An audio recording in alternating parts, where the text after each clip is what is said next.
abran los archivos, pueden ver que algunos ya tienen guías de lo que pueden estudiar, en lo que se pueden basar, algunos de los temas, no todos los temas se tienen guía de preguntas, ¿no? Pero algunos temas sí tienen y ya se las subí, todos los que tenemos, ya se las subimos a la parte de los archivos de los canales.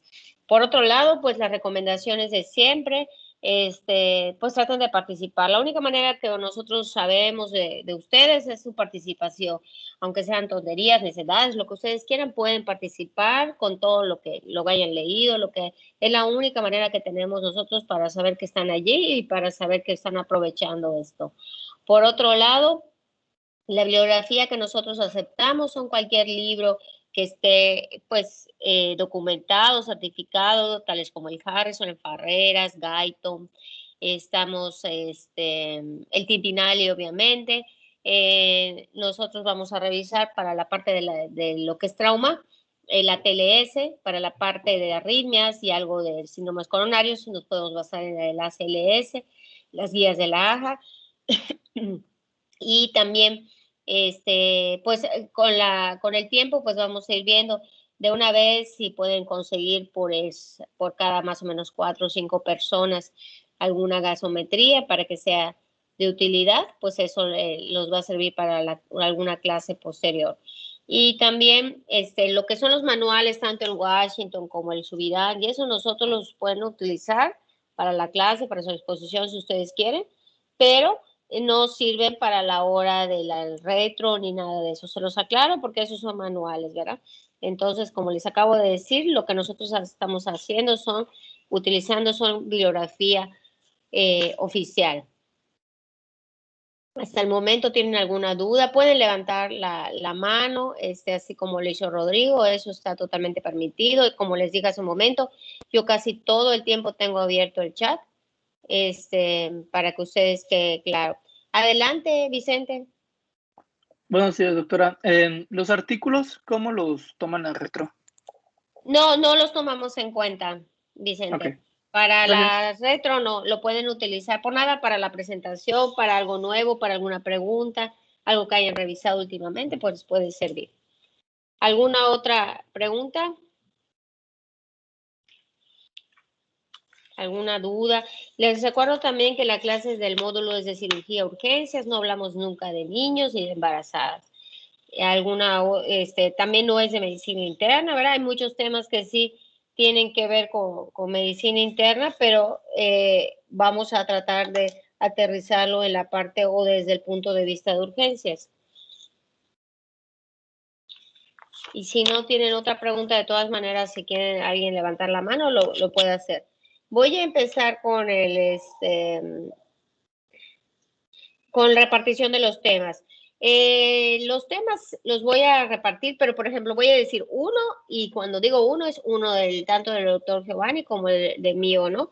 Aquí quiero que entiendan que aquí nosotros no hacemos ninguna distinción entre que si son alumnos del doctor Giovanni o son mis alumnos. La única distinción es a la hora de calificar y obviamente pues nosotros, que ustedes saben, la calificación final se multiplica por 0.95 y se agrega una participación de 5 puntos y eso pues depende de la presentación y también de su participación en clase, que es pues como les decía, lo único que nosotros nos podemos basar. De resto es solo para lo que sirve que sean de un grupo o de otro. Así que cuando yo diga uno, pues se entiende que es en este caso, por ejemplo, hoy Rosy e Indra. Entonces, ellas dos ya lo saben, es líquido y electrolitos y lo que es sodio y potasio, es lo mismo. El número 2, los números 2, Amuri y Misael, sería equilibrio ácido-base. El día jueves y viernes, lo que es el taller de líquidos, les voy a pedir a Rosy y a Indra y también a los jefes de grupo que se pongan en contacto con el doctor Giovanni por si quiere algo en especial. Normalmente él ve el taller completamente, no les pide que hagan nada, ¿no? Más que revisen las fórmulas y todo eso. De todas maneras, por cualquier situación pueden ponerse en contacto con él por algo más. En los números 3, Cristel y Axel van a ver lo que es cetoacidosis diabética. Raizer y José Ricardo, que son los números 4, van a haber quemaduras.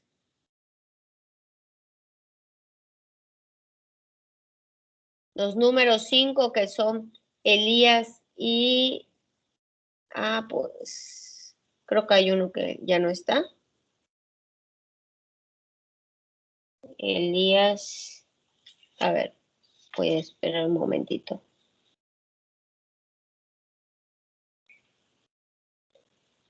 Elías y en este caso sería Ángel, que es el número 6, los voy a recorrer. Elías y Ángel estarían viendo lesión renal aguda.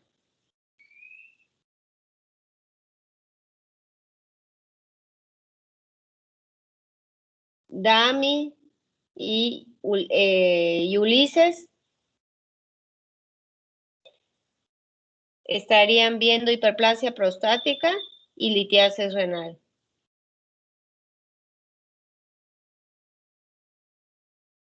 Raúl y Valentina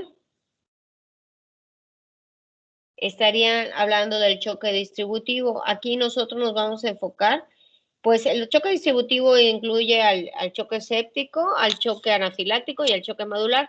Nos vamos a enfocar más en el choque séptico. Estefanía, que es la número 8, y Paulette, que es la número 9, estarían viendo lo que es el choque cardiogénico e hipovolémico. Cardiogénico e hipovolémico.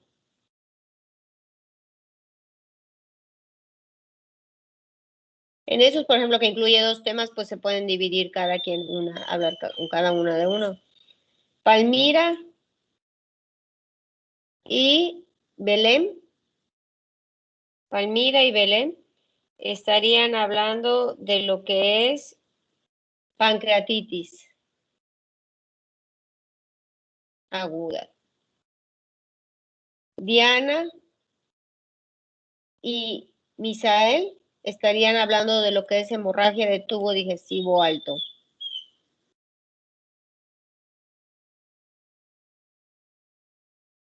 Brandon y Odaris de lo que es dolor torácico.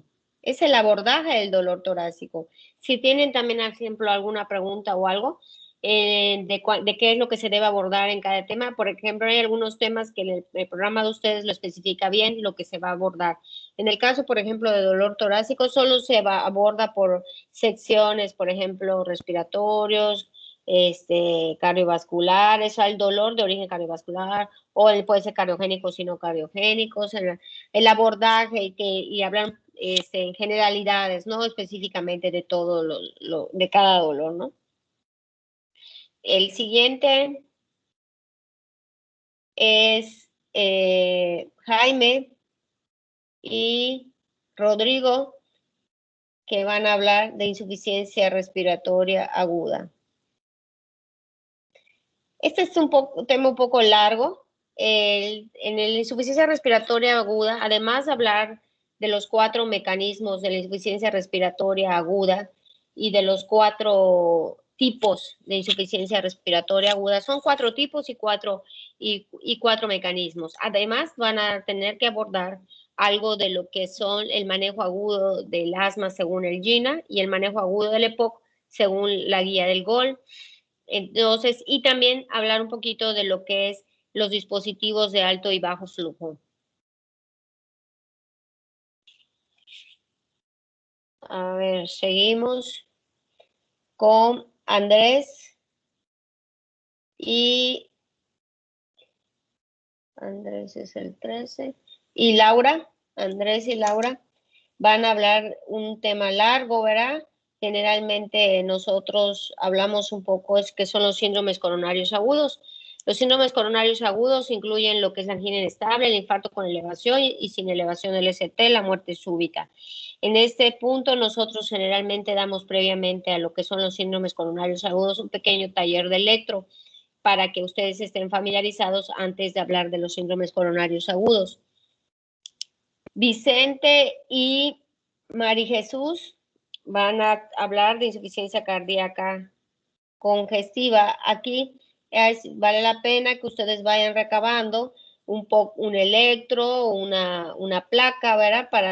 Para poderle sacar provecho a esa clase, igual que en la de síndromes coronarios. Abigail y Stephanie con ustedes comenzamos lo que es el módulo de triage. Aquí comenzamos con lo que es el ATLS. Si no saben qué es, el ATLS es un manual de trauma muy reconocido a nivel internacional y entonces pueden irse apoyando en él. Jocelyn y Alejandro van a ver TC, trauma craneoencefálico. Melissa y Romina van a ver trauma de tórax. David y Luis Eduardo van a ver trauma medular.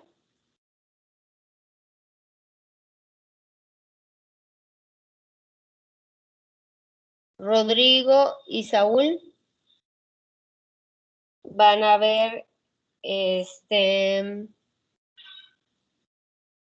yo creo que Rodrigo coma y Saúl muerte cerebral.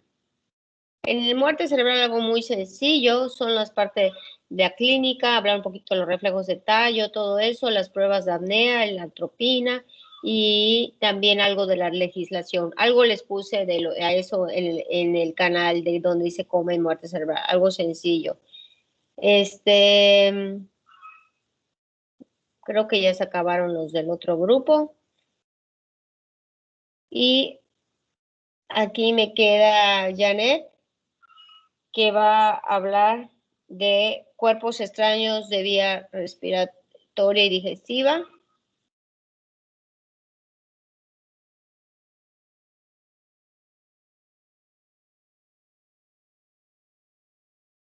Carlos, que va a hablar de las generalidades de las intoxicaciones, solo las generalidades.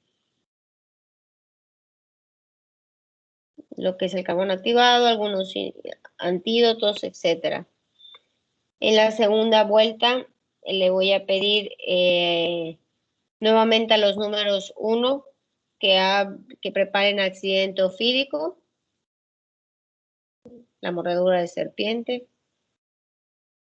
Y los números 2, fiebre y dolor torácico. Y dolor agudo. Fiebre y dolor agudo. Los números 2. Vuelven a ser Misael y Amuri. Fiebre y dolor agudo. Y así terminamos. Al final hay un taller de arritmias. Ese normalmente lo doy yo, casi siempre. Y el taller de electro lo da el doctor Giovanni. Como les acabo de decir, normalmente el taller de electro es previo a los síndromes coronarios y el taller de arritmias es hasta el final. No sé si hasta ahorita tengan alguna pregunta. Contéstenme algo, lo que sea. Vicente, muy bien. Por lo menos Vicente me oye. Adelante, Vicente. Doctora, en la parte de tratamiento, ya sea quirúrgico o médico, ¿quiere que nos explayemos o solamente con una generalidad del tratamiento? Ejemplo, Vicente, por ejemplo, ¿en qué tipo? En síndrome coronario agudo, si vamos al tratamiento, si vamos a ver como que dosis y como que el protocolo para disminuir el dolor. Y El no sé, por ejemplo. protocolo, ok. Sí, por ejemplo, en síndromes coronarios, sí hay que hablar de lo que es el tratamiento farmacológico, mencionar, pues obviamente lo que es la hora dorada, que es para lo que es el cateterismo y eso, ¿no? Obviamente no se van a enfocar a las técnicas de cateterismo, ni de hemodinamia, ni nada de eso. Solo las generalidades, pero sí el tratamiento farmacológico. En el tratamiento farmacológico de todas las patologías hay que ponerle dosis, sí, a todo. Les voy a pedir a partir de mañana que los que preparen tema en la parte de abajo pongan la bibliografía que consultaron, alguna referencia para que no nos perdamos en las diapositivas en cuanto a lo que hayan leído. Si uno leyó una cosa, pues sepamos de dónde lo sacaron a partir de mañana. ¿Alguna otra pregunta? ¿O quedó claro? Ok. ¿Alguien más? ¿Alguna otra duda?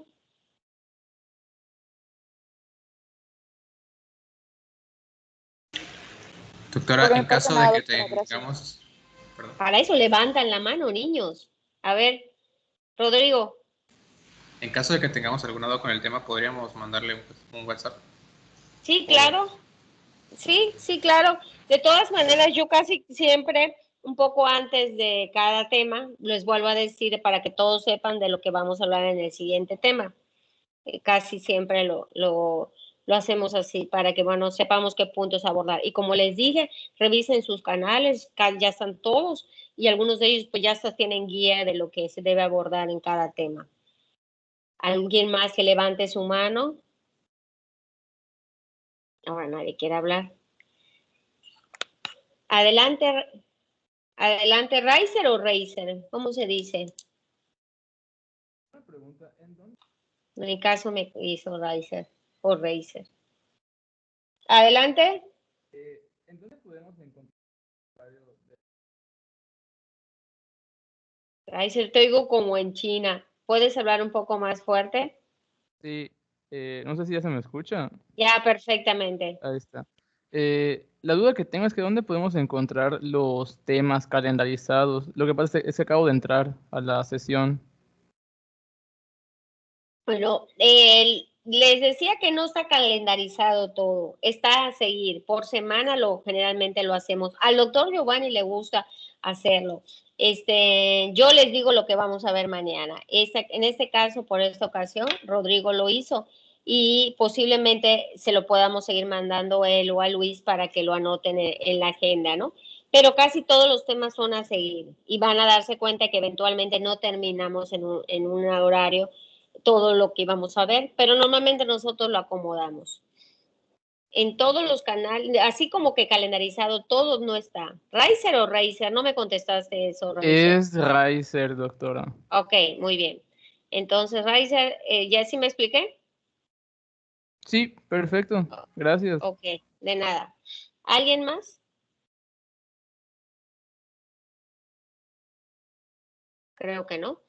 Entonces, bueno, les comentaba, ustedes, bueno, van a aprender a conocernos, ¿no? Al doctor Giovanni y a mí, al rato pues ya saben cuáles son de cada una de nuestras mañanas. En mi caso, les digo que el chat casi todo el tiempo durante la clase lo tengo abierto, procuren levantar la mano, por favor, para que podamos ordenar los comentarios.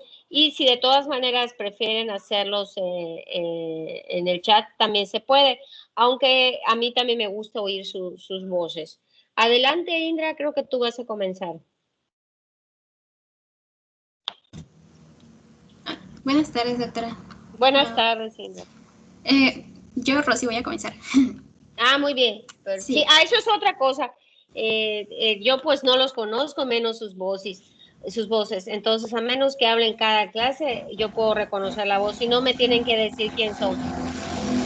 Okay. Adelante, Rosy, entonces. Sí. Bueno, pues buenas tardes. Hoy vamos a ver el primer tema, que son líquidos y electrolitos. Siguiente. Bien, sabemos que el agua pues es el componente más abundante del cuerpo humano y entre sus principales funciones está el de ser el disolvente universal. Sin embargo, también sabemos que la cantidad de agua total que vamos a tener va a depender de la edad, del sexo y del tipo corporal. Esto, pues desde el nacimiento hasta la vejez, va a ir disminuyendo esta cantidad de agua. Esto se va a dar principalmente en los primeros 10 años de la vida. Esto se debe en gran parte a la ganancia que tenemos de tejido adiposo a lo largo del tiempo. De una manera general, la cantidad de agua que tenemos en nuestro cuerpo representa un 60% del peso total. Siguiente, por favor. Como mencionaba, esto quiere decir que aproximadamente por cada kilo de nuestro peso vamos a tener 600 mililitros de agua. Sin embargo, esto varía dependiendo de las características que ya mencioné. Como vemos en la tabla superior, el total de agua va a estar distribuido en dos espacios virtuales. En el espacio intracelular, al cual va a corresponderle un 40% del 60% del agua corporal total. Y tenemos al espacio extracelular, al cual le corresponde el 20% restante.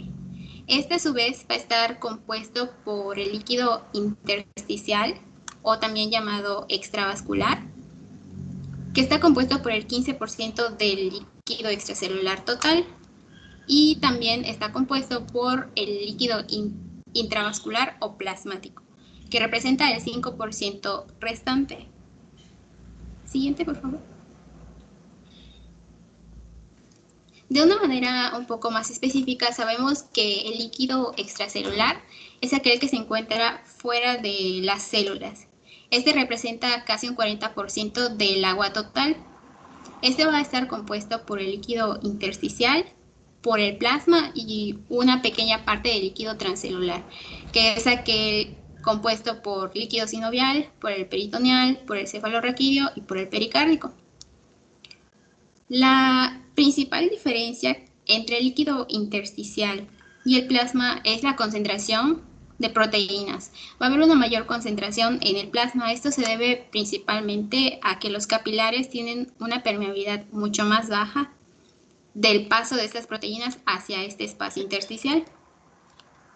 Así también los principales componentes del líquido extracelular van a ser principalmente los iones de sodio, de cloro y de bicarbonato. Sin embargo, también podemos encontrar otras sustancias como oxígeno, dióxido de carbono, aminoácidos, glucosa o ácidos grasos. La composición de cada uno de estos componentes está regulada principalmente por la función renal. Por su parte, el líquido intracelular, este es el que se encuentra dentro de las células y representa casi 60% del agua total. Entre sus características principales se encuentra una alta concentración de proteínas. Vamos a poder encontrar casi 4 veces la cantidad de proteínas de las que podemos encontrar en el plasma. A su vez, entre sus principales componentes, a diferencia del líquido extracelular, vamos a encontrar iones de potasio, magnesio, fosfato y mínimas cantidades de sodio y cloro. Siguiente, por favor. Como ya mencioné y podemos ver en esta tabla, la composición iónica de cada compartimiento es similar. Sin embargo, la principal diferencia que vamos a poder encontrar es la concentración en cada uno de ellos. Como podemos ver en esta figura, en el espacio extracelular, el principal catión es el sodio, mientras que el anión más abundante es el cloro. Por otra parte, en el espacio intracelular, el catión más abundante es el potasio, mientras que el anión más abundante es el fosfato. Siguiente. Déjala ya un momentito. Bueno, no, está bien, después de la que vas a hablar. Voy a esperar. Ok. Igual, pues sabemos que la actividad de los electrolitos va a depender de cuántas partículas vamos a encontrar. Ay, no, perdón, Rosy. Okay. Perdóname. Ponme la anterior. Ok. Creo que tiene mejor antes. Dime un número, Rosy. 10. 10. Belén, ¿puedes abrir tu micrófono? Espero que Belén siga sirviendo su micrófono.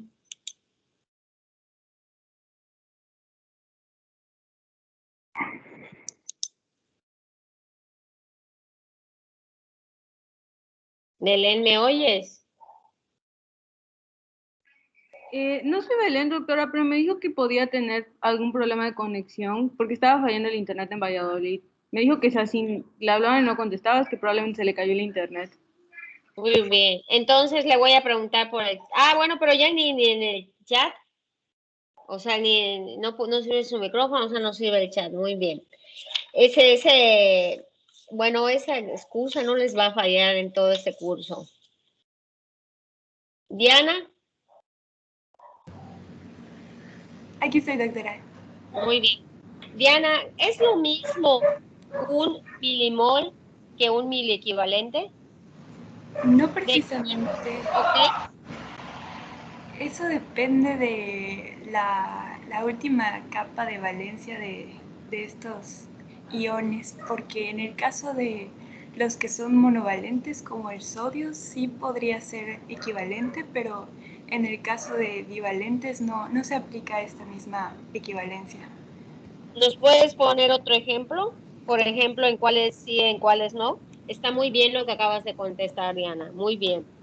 Pues en el caso del sodio se aplica, en el cloro también, en el potasio, son aquellos que en la tabla periódica sí corresponden a tener solamente un electrón en la última capa de valencia, y pues los divalentes, que tendría que ser que un mol es igual a 2 miliequivalentes. Entonces se podría aplicar el ejemplo con el calcio, con el magnesio. Eso está muy bien. Sí, con eso está perfectamente bien, Diana. Entonces ya quedó claro que en algunas sustancias nosotros podemos decir que un miliequivalente es igual a un milimol, y es indistinto si decimos milimoles o en milequivalentes. Y en algunos casos, como ya mencionó Diana, no se va a poder hacer igual, tales como el calcio, el lactato también, algunos que no vamos a poder decir que es lo mismo un miliequivalente que un milimol. Puedes continuar, Rosy. Ok, bueno, como mencionaba, la actividad de los electrolitos va a depender del número de partículas que podamos encontrar por volumen, que son los milimoles por litro, del número de cargas que encontremos por unidad, que son los miliequivalentes por litro, y de la cantidad de iones con actividad osmótica por unidad de volumen, que son los miliosmoles por litro. Esto se refiere a la osmolaridad, que en sí es la concentración de solutos por litro.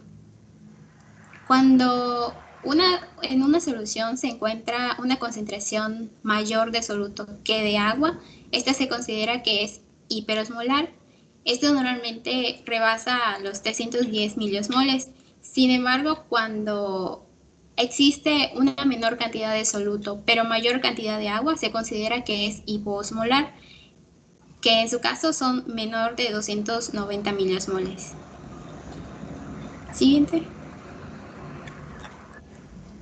Si bien pues sabemos que la osmolaridad sérica normal va a oscilar alrededor de 275 a 295 miliosmoles por litro, sin embargo, cuando utilizamos la fórmula que podemos ver en la parte inferior, cuando el resultado difiere de más de 10 de los límites superior e inferior, es posible decir que hay un desequilibrio osmolar. Sin embargo, y pues para esto debemos sospechar si existen otro tipo de sustancias que puedan estar modificando este equilibrio. Como vemos, pues esta osmolaridad va a estar determinada y va a depender principalmente de 3 solutos, que son el sodio, la glucosa y la urea. Esto porque son más permeables a la membrana y por lo cual la atraviesan con mayor facilidad. Siguiente. Si bien, pues para mantener el cuerpo en homeostasis es necesario que tanto los volúmenes de líquidos como de sus componentes se mantengan en un estado constante.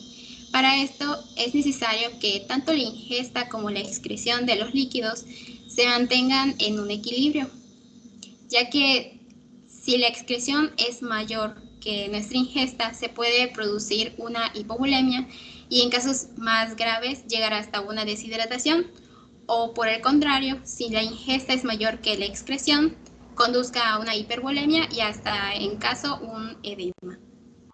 Siguiente. Igual, pues sabemos que la necesidad diaria de agua de un adulto sano, normal, es de aproximadamente de 2 a 3 litros de agua, es decir, de 30 a 35 mililitros de kilo de peso por día. Como mencioné, para poder mantener esta homeostasis es necesario que la ingesta, o sea, los ingresos y las pérdidas diarias de líquidos sean iguales para poder mantener este equilibrio. En cuanto a los ingresos diarios de líquidos, vamos a tener dos principales fuentes. Como podemos observar en la tabla, los líquidos ingeridos, que son aquellos que tomamos directamente o de los alimentos, nos van a proporcionar alrededor de 2.100 mililitros. Otra fuente de ingresos es aquella que se se va a obtener a través de la síntesis de hidratos de carbono, la cual nos proporciona alrededor de 200 mililitros, lo cual pues al final vamos a tener un ingreso diario de 2.300. Esta ingesta, pues como ya mencioné, se tiene que perder para mantener este equilibrio. Entre estas pérdidas existen las insensibles y las sensibles. De las insensibles podemos tener las que se pierden a través de la piel. Estas oscilan alrededor de 250 a 350 mililitros por día. Sin embargo, esta puede variar dependiendo de la temperatura del ambiente, de la humedad, de la corriente o de la ropa que se esté utilizando. Así también depende de la integridad de la capa cornificada de la piel, que pues en ciertas situaciones, como es en el caso de las quemaduras, cuando se pierde esta capa, hay una mayor pérdida de líquidos. Así también, otro tipo de pérdidas insensibles son las que se producen por evaporación en la vía respiratoria. Con esta también se elimina alrededor de 350 mililitros. En cuanto a las pérdidas sensibles, se puede encontrar el sudor, en donde se excreta alrededor de 100 mililitros. En cuanto a su composición, el 99% es básicamente agua. Sin embargo, se eliminan otras sustancias como electrolitos, tales como el potasio y el cloruro de sodio.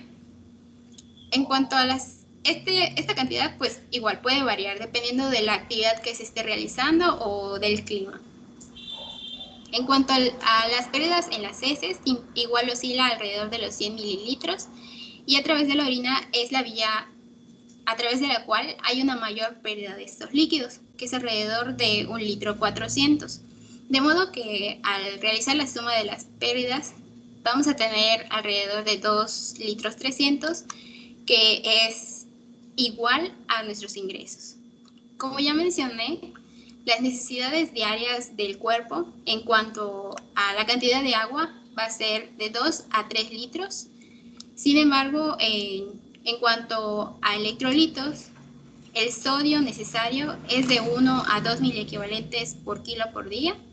Y en cuanto al potasio, de 0.5 a 1 miliequivalente por kilo por día. Evidentemente, pues estas pérdidas pueden variar, pueden incrementarse en ciertas situaciones. Tal es el caso de la fiebre, en la que por cada grado de temperatura que se eleve va a haber una pérdida de 500 mililitros por día. Así también la sudoración puede aumentar hasta 1,5 litros. Y si existen pérdidas gastrointestinales, pues estas pérdidas van a ser aún mayores. Rosy, ¿cuál crees que sea la necesidad de saber esto que nos acabas de explicar? ¿Por qué crees que es importante que nosotros lo sepamos como médicos y qué utilidad tendría? Para poder, no sé, realizar el cálculo de soluciones que se requiera dependiendo de la situación. Correcto. Para no, Sí, ajá. Sí, o sea, para no administrar de más o que nos haga falta líquidos. Es importante que ustedes sepan que, como ya ha comentado ahorita Rosy, es variable según cada paciente, cada persona, ¿verdad? Puede variar las necesidades en cuanto a la edad, por ejemplo, en el adulto ya mayor, en el niño pueden variar. También tomar en cuenta lo que son las pérdidas, o también las enfermedades concomitantes, que aunque puede ser, por ejemplo, que el paciente o necesite 2 litros, 3 litros, pero que ese paciente, aunque tenga pérdidas gastrointestinales, podríamos decir, además tiene cirrosis, además es nefrópata, además es cardiópata, entonces habrá que ajustar esas pérdidas de acuerdo a cada patología. En general, no sé si alguien haya revisado, pero en general sí, estas son las más o menos los ingresos y las pérdidas más o menos que podemos observar en la mayor parte de las bibliografías. Puede haber algunos cambios en algunas bibliografías de 2.500, 2 litros, etcétera. Pero en general, entre bibliografía y bibliografía no va a pasar de los 3 litros. Pero hay que tomar en cuenta a la hora de la reposición, pues todo lo que les acabo de decir, no solamente cuáles son las pérdidas, sino también cuáles son los antecedentes. Antes de hablar de las soluciones, dime otro número, Rosy. 17. 17. A ver, Jocelyn. ¿Estás por acá? Sí, doctora. Jocelyn, ¿cuáles son las principales ventajas de las soluciones cristaloides? ¿Para qué nos sirven?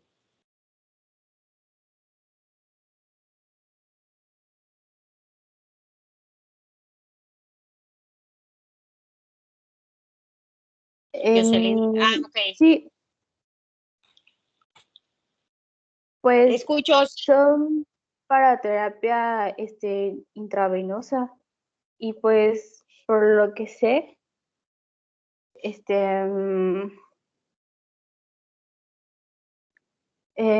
ajá, pues según en tercer año no había como que un gran beneficio entre las cristaloides o las coloides, porque al final todas servían para lo mismo, era para reposición de líquidos, pero ajá, pues tiene que ver con la composición de agua, electrolitos y azúcares que tienen diferentes proporciones. ¿Las coloides tienen electrolitos? No, las cristaloides. Ah, ok. ¿Y en dónde trabajan más, Jocelyn? ¿En qué espacios de los que mencionó hace un rato Rosy? ¿Puedes ponerla, por favor, Indra? Ok, ya vi sus manos, ahorita les digo. ¿En qué espacio más bien trabajan? Por el extracelular. Ajá, ¿en cuál?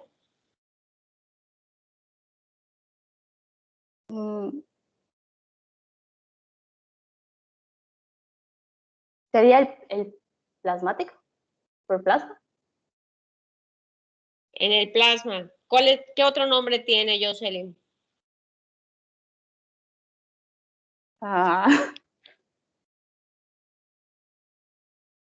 Intravascular. ¿No te acuerdas? Correcto. Gracias, Jocelyn. A ver, Janet, ¿qué tiene? ¿Ya quitaron sus manos todos? ¿Solo eso iban a decir? Los que quitaron sus manos. A ver, Janet. A ver, Amuri. Ya me queda Amuri. Adelante, Amuri. ¿Qué quieres agregar? Cuéntame. Hola, doctora. Lo que quería agregar es el hecho de que una solución cristaloide ya tiene ciertas sustancias, por ejemplo, hablando de sodio o glucosa. Entonces ya no es necesario tener que administrar por aparte o calcular por aparte lo que le vamos a agregar al paciente. Vaya, o sea, no hay que hacer preparaciones, sino que ya están listas y es más rápido poder utilizarlas en caso de una emergencia. Eso es correcto, porque ya tienen algunos componentes. ¿Te acuerdas tú en qué espacio trabajan más, Amuri?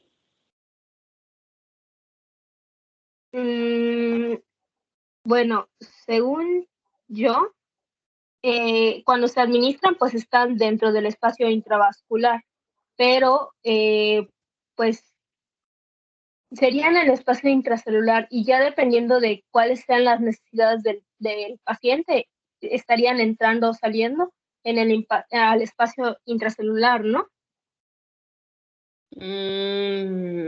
Bueno, espérame un momentito, Amuri. Vamos a ver quién más quiere participar. Y muchas gracias, es correcto lo que dijiste, ya tienen componentes, de ellas vamos a hablar sobre todo. Gracias. A ver, Valentina, ¿qué nos quieres agregar? Yo también había leído que otra ventaja de los cristaloides era que pues son mucho más accesibles y menos costosas que los coloides, y también que pues tienen menos como reacciones adversas y así, porque no son en sí sustancias orgánicas que puedan ocasionar alguna reacción, aunque pues sí tienen riesgo de ocasionar edema o en dado caso acidosis por las cargas y todo, pero tienen menos riesgo de ocasionar reacciones alérgicas o eso que los coloides. Por eso a veces para las reposiciones agudas sirven más, se utilizan más.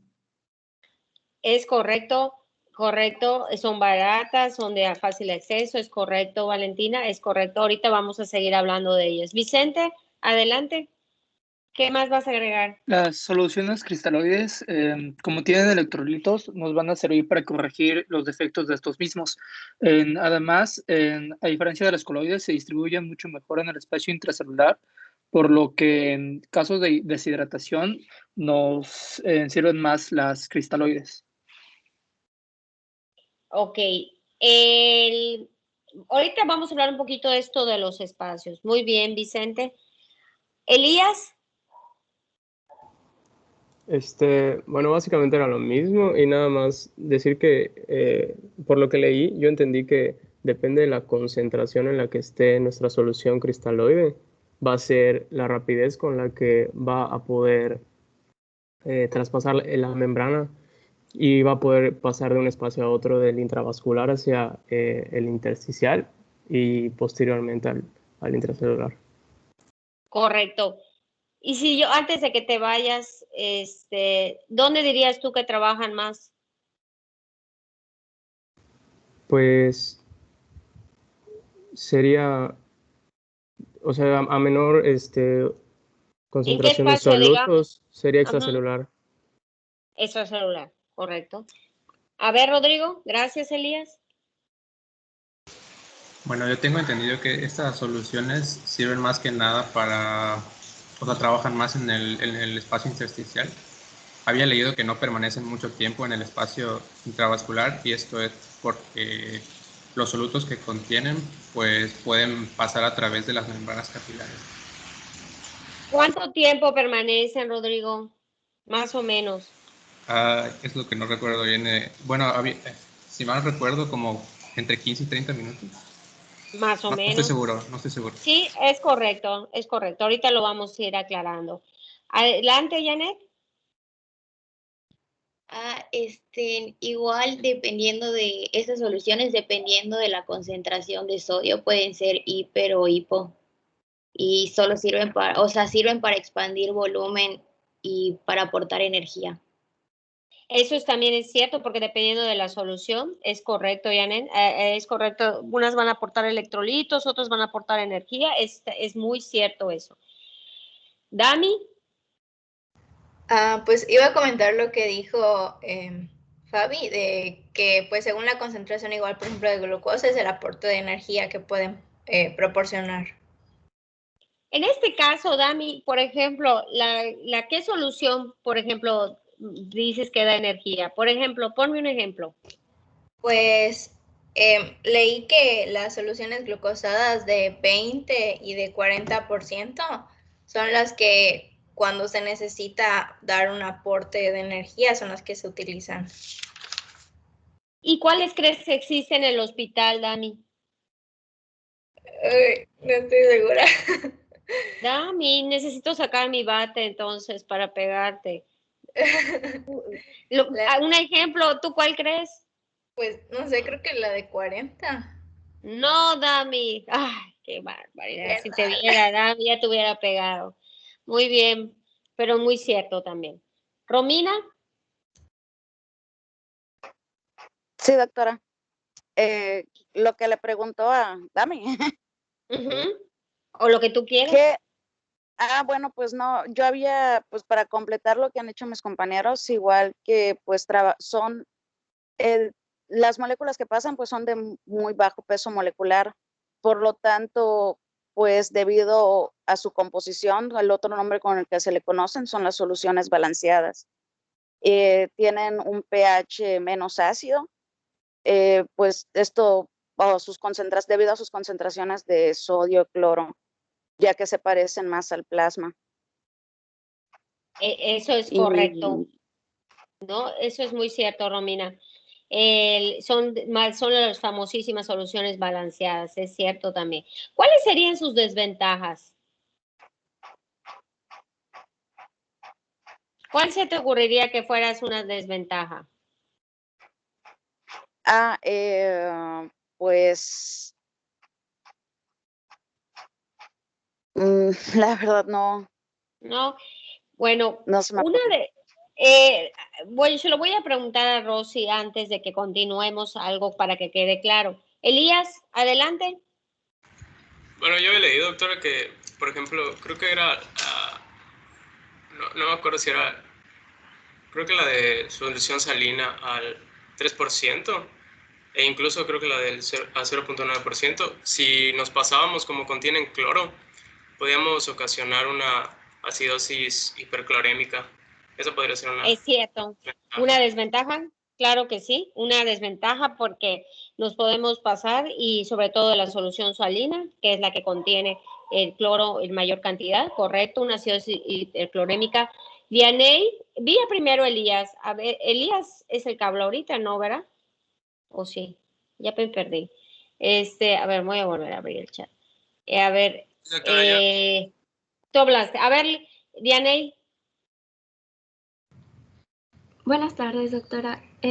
Yo quería mencionar lo de la solución glucosada, era la del 50% que se usaba normalmente pues para nutrición parenteral, o sea, para como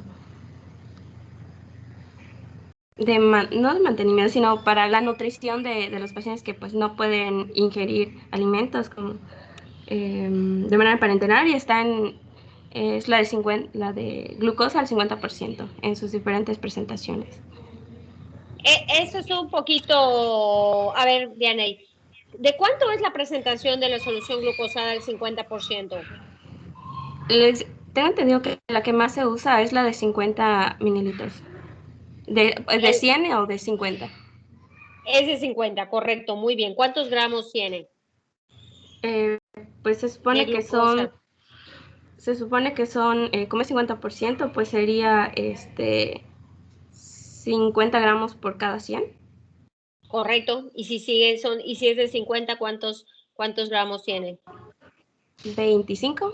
Muy bien, Diane, súper bien. ¿Y cuánto es de osmolaridad? ¿Sabes? Se supone que las de... Era bastante, más de 2000. Exacto, Casi. pues más, como 1000, muy bien, Diane, súper bien también. 1000 prácticamente, por eso es un poquito peligroso manejar esa solución como aporte calórico. O sea, para empezar no hay de 1000, la presentación es de 50 mililitros y contiene más o menos 1000 miliosmoles, más o menos, ¿no? Entonces, eso es correcto. La osmolaridad es muy alta y en una vía periférica es muy arriesgado. Este tipo de soluciones solo se utilizan para casos de hipoglucemias graves y generalmente hoy en día a dosis respuesta por la osmolaridad que tienen. Por lo tanto, se usan para casos de hipoglucemias graves, como ya dijiste, nutrición parenteral, pero ya, por ejemplo, vía central, etcétera. No son soluciones que nosotros manejemos cotidianamente. Ahorita vamos a hablar un poquito de ellas. Laura, adelante, todavía veo tu mano. Sí, solo quería agregar la pregunta que hizo de algún efecto adverso. Es que también estas soluciones, como ya había mencionado, que pasen libremente a la membrana, puede causar también edema vascular edema pulmonar, en pacientes cardiópatas y renales que pasan libremente. Esa es una de sus principales desventajas, Laura. Yo creo que, digamos que es la número 1, tal vez esa, ¿no? Que puede producir sobrecarga de volumen, precisamente por el tiempo que permanecen en el espacio intravascular es muy corto. Entonces necesitas manejar grandes volúmenes. A su vez, esto va a producir edema. Esto es muy cierto y Melissa ya puso la osmolaridad de 1380, que pienso que se está refiriendo a la solución de glucosa del 50%. Antes de que empiece Rosy a hablar de las soluciones, quiero hacerles algunas preguntas más. Y ¿quién me dice, por ejemplo, una solución? Y lo vamos a hacer de otra manera, no como lo hicimos en este caso, pero vamos a empezar así. ¿Quién me dice de una solución cristaloide? ¿Quién quiere decirme algo de la solución, de algún componente? Muy bien, empezaré con Romina. Romina, ¿de cuál quieres hablar tú?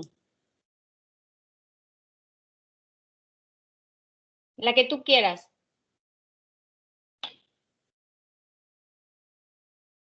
Romina, ¿ya se desanimó o apagó su micrófono? Una de dos.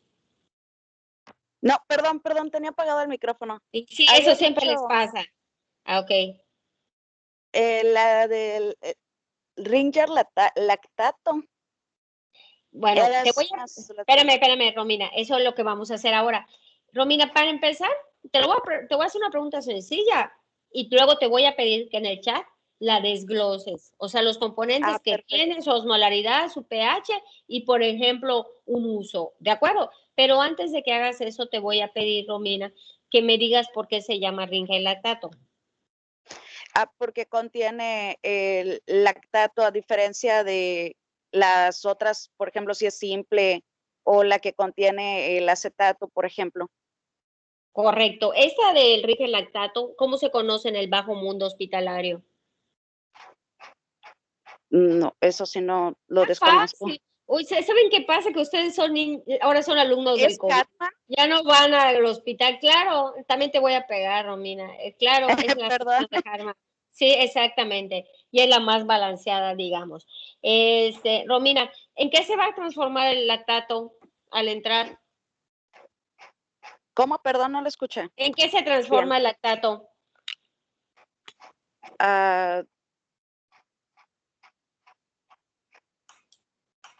La dejo mal, doctora. No me dejas mal, te aseguro que no. La participación está bien y lo agradezco. Escribe toda la solución, desglósala en el chat, sus componentes, su pH, por favor, y un uso que le darías. Dami, tu turno. ¿De qué quieres hablar? ¿De cuál quieres hablar? Solución fisiológica al 0.9%. Muy bien, vamos a quitarle el nombre de fisiológica. ¿Por qué le vamos a quitar el nombre de fisiológica? Y le dejamos solo salina. Así se llama, ya sé que se llama así, pero ¿por qué se lo vamos a hacer? Pues no contiene todos los elementos que hay en él. ¿Y qué más? ¿Cuánto es su osmolaridad? De 308 miliosmol por litro. ¿Y su cantidad de sodio? Son 154 mini equivalentes, que creo que en gramos son 9. 0.9 por cada 100. Muy bien. Entonces, a ti te voy a pedir eso, Dani, que me desgloses esa solución y un uso. No es muy fisiológica por la cantidad de sodio que tiene y la osmolaridad. Vas a desglosarla. Supongo que de la que estás hablando, la del 0.9. La del 0.9 es eso, 0.9 gramos en 100 mililitros. Así empiezas. Y así, y la desglosas, por favor. Alejandro, Antonio. Sí, me gustaría hablar de la glucosada al 5%. Correcto. Dime algo de ella antes de que lo escribas, Alejandro, Antonio. Bueno, pues esta es una solución hipotónica y por cada litro aporta 50 gramos de glucosa. Y en kilocalorías, pues esto equivale a 200. Claro. ¿Y para qué la usarías, Alejandro? Tengo entendido que principalmente para hipernatremias. Ay, Alejandro, ustedes todos lo saben. ¿Como aporte calórico te sirve? Sí, también como aporte calórico. Pero es muy poco porque tiene 200, lo acabas de decir, 200 kilocalorías. Entonces, realmente como aporte calórico, no. Más bien te sirve como que. Para la hipernatremia, ¿por qué? Porque es que. ¿Qué es la glucosa? ¿En qué se va a transformar? ¿Por qué se usa en hipernatremia?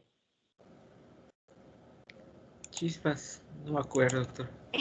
Muy bien, Alejandro. Ahorita vemos si queda alguna manita sobreviviente. Y ojalá Dios quiera no se nos olvide todo lo que ya preguntamos. Muy bien. Y la desglosas, por favor. Componentes, un uso y su pH, si lo tienes. A ver, de los que me quedan, Dianey.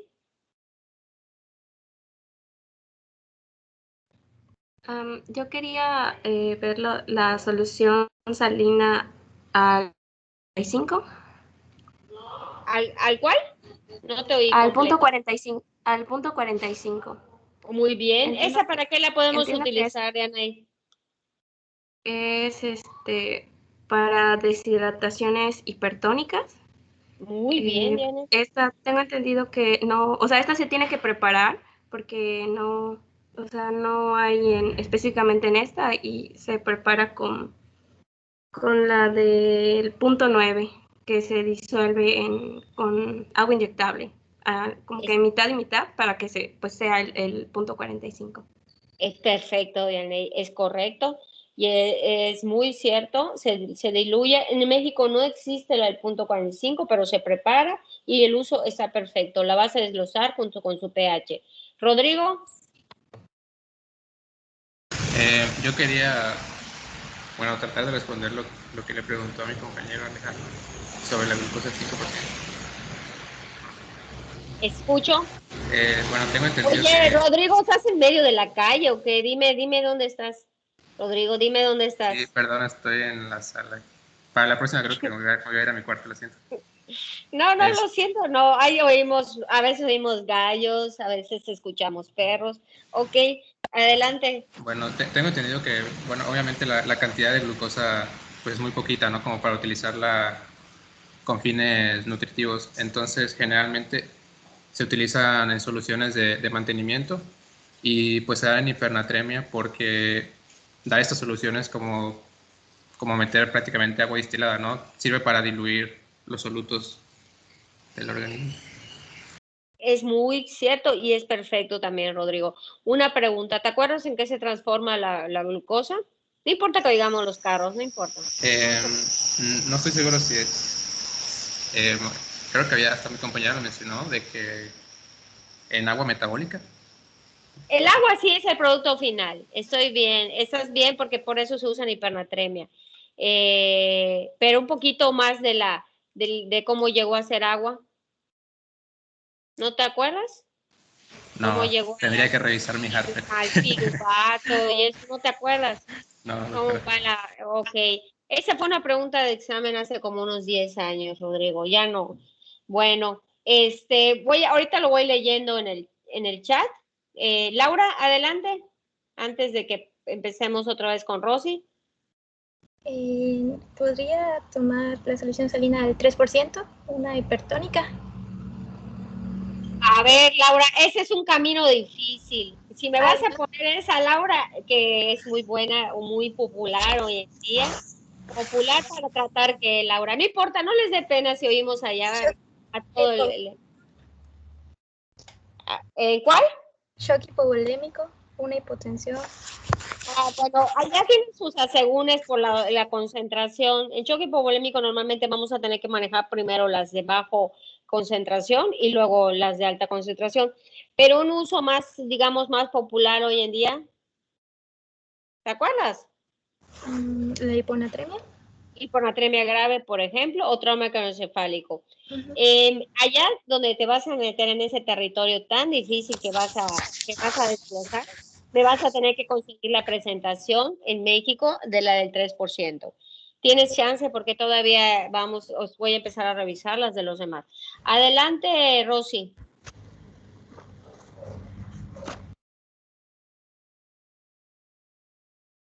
Rosy se fue. No, se atoró mi micrófono. No, pero ya te quitó la presentación, Indra, ya. Sí. Uy, es que no tenía activado el micrófono, doctor. Muy bien. Aquí, mientras vuelven las partes técnicas, están poniendo, supongo que están hablando de la Harman, que por Melissa, que el lactato de la solución Harman se transforma en bicarbonato, es correcto. De allí que se pueda tratar para algún tipo de acidosis. Y ya lo confirmó Reiser también. Y lo único que tiene de fisiológica es su osmolaridad. Exactamente, las concentraciones no. Y Yaney contestó lo que yo estaba preguntando de la glucosa. Puso que se transforma en ATP y en agua, exactamente. Es energía y agua, que era lo mismo que había mencionado más o menos Rodrigo. Yo quería un poquito del camino, cómo llegas a hacer eso. Y lo demás lo vamos a ir leyendo, lo voy a ir leyendo, pero ya aquí luego haré los comentarios. Puedes continuar, Rosy. Bueno, yo soy Indra, me va a tocar hablarles de soluciones. Ok, adelante, Indra. Claro. Vamos a empezar con un poquito de cuál es el objetivo de la terapia intravenosa y por qué vamos a dar, pues, terapia, ¿no? Entonces, nada más como recordatorio, más que nada, este tipo de terapias o por qué vamos a poner infusiones a un paciente es generalmente ya sea para corregir algún desbalance en el equilibrio hidroelectrolítico alterado. Usualmente esto pasa en pacientes críticos o de trauma o cualquier otro tipo de pacientes. Cuando queremos hacer una terapia de reemplazo de fluidos corporales, también podemos administrar soluciones y ver si les vamos a ocupar para vehículos de administración de ciertos medicamentos y entre otras cosas. Para poder usarlos tenemos que tener conocimientos precisos sobre cómo se distribuye los líquidos en el cuerpo, que esto pues Rosy ya nos hizo el favor de ilustrarnos, y también cuál es la fisiopatología de los desequilibrios pues, hidroelectrolíticos y de ácido base, para que podamos hacer una correcta elección de qué solución vamos a aplicarle a nuestro paciente en el hospital. Entonces es muy importante que conozcamos todo esto y podamos adaptar todas estas medidas para elegir la correcta solución, el ritmo de administración y a qué pacientes va dirigida. Entonces vamos a irnos con un poquito de qué tipo de soluciones tenemos. Como ya nos empezó a adelantar la doctora Lara, tenemos dos grandes tipos de soluciones, las que son cristaloides y las coloides. Como generalidades, las soluciones cristaloides están compuestas por agua, electrolitos, azúcar o cualquier otra de ellas en diferente concentración, y estas usualmente son sustancias con un peso molecular pequeño y un menor tamaño, lo cual va a permitir que las soluciones cristaloides sean mucho más permeables y se difundan mucho mejor por la membrana capilar, al contrario de las soluciones coloides, que estas se caracterizan porque son soluciones con mayor peso molecular, ya que pues contienen pues sustancias de mayor tamaño. Un ejemplo, por ejemplo, de las soluciones cristaloides de que son de menos peso molecular, es que hay algunas que, por ejemplo, tienen el sodio, que es una molécula chiquita, a las coloides, que a veces hay unas que tienen albúmina, que es una molécula de mayor tamaño. Entonces, acá tengo una pequeña animación en donde dice que, por ejemplo, las cristaloides pues se van a deslizar fácilmente a través de los capilares, porque como son pequeñas, pueden deslizarse, al contrario de las coloides, que como son mucho más grandes, pues no van a poder difundirse en los capilares. Y vamos a hablar, pues a eso nos lleva a lo que estaba preguntando la doctora Lara, que en qué espacio trabajaban mejor las coloides y las cristaloides. Ahí creo que se atoró. No, se atoró. Debe haber alguna manera, pero mientras entonces contéstamelo, Indra. Entonces las cristaloides van a actuar mejor en lo que es el espacio extravascular, mientras que las coloides van a interactuar mucho mejor en el espacio intravascular, porque como no se difunden en los capilares, pues estas soluciones se van a quedar en los vasos por el peso molecular muy alto que mantienen estas soluciones. Lo mantienen más tiempo, efectivamente. Ambas trabajan en el espacio intravascular. Ambas trabajan en el espacio intravascular y casi todas se utilizan para expandir esa parte del volumen, además de la reposición de líquidos. Los cristaloides tienen muchísimas funciones. Solo la solución salina puede servirles desde que la solución salina al punto 9 tiene muchísimas presentaciones, desde 50 mililitros, 100 mililitros, 250 mililitros, 500 mililitros y 1 litro. Entonces, puede servir desde para preparar medicamentos, para reponer líquidos, simplemente para permeabilizar venas, etcétera. De tal manera que casi ellas todas trabajan en el espacio intravascular al principio, pero como permanecen poco tiempo, se terminan yendo y no quedan en el espacio intravascular, a diferencia de los coloides, como ya lo dijeron, que van a hacer que permanezcan más tiempo en el espacio plasmático, ya que no atraviesan esas membranas. Y eso es como más o menos sucedería en el choque. Cuando hablemos un poco de choque hipovolémico, hemorrágico, vamos a hablar un poco de eso. O sea, cuándo usar unas y cuándo usar otras. Los cristaloides casi siempre se empieza para tratar de producir esta reposición y la expansión inicial de volumen, y también para reposición electrolítica y el volumen que está perdiendo el paciente. Sin embargo, en algún momento que uno ya considere que ya está hidratado el paciente y ya ha hecho lo suficiente, podemos valorar el uso de los coloides. Aunque los coloides tienen muchísimo uso, tiene mucha controversia por sus efectos colaterales, pero se pueden utilizar más como para hacer que este líquido que nosotros ya administramos permanezca en el espacio intravascular, se quede allí, ¿no? Entonces, y pueda expandir el volumen, ¿no? Puedes continuar. ¿Ya se arregló, Indra? Sí. ¿Ves si ven en pantalla? Yo veo el dibujito de la animación. Sí, ahí está la animación. Por ejemplo, acá vemos que los cristaloides, que por ejemplo la molécula que tenemos acá como de ejemplo es el sodio, vemos cómo se desliza fácilmente a través de los capilares, mientras que en una solución coloide que por ejemplo con albúmina, esta no va a difundirse en los capilares, sino va a permanecer bastante tiempo. Vemos cómo el sodio sale, mientras que la albúmina permanece. Esa es como que una buena manera en la que yo puedo entender cómo va a trabajar una solución cristaloide y cómo trabaja una coloide. Y de es manera correcto. como que más ilustrativa. Bueno, y siguiendo, pues vemos que los coloides son más potentes que los cristaloides en cuanto a expansión de volumen y duración del efecto, porque pues, por lo mismo, como no va a salir de lo que es el espacio vascular, se quedan más tiempo, entonces el volumen queda ahí más tiempo y el efecto es mucho más duradero. Acá tenemos que más que nada los cristaloides o soluciones cristaloides es muy importante que van a trabajar con presión osmótica, o sea, siguiendo el movimiento del agua, mientras que toda solución coloide va a trabajar con presión oncótica, o sea, siguiendo movimientos de proteínas. También es muy importante decir que las soluciones cristaloides, cuando se terminan de evaporar, dejan un residuo cristalino que puede producir edema o acidosis, pero para que esto suceda, tiene que administrarse soluciones cristaloides en cantidades súper elevadas de volumen.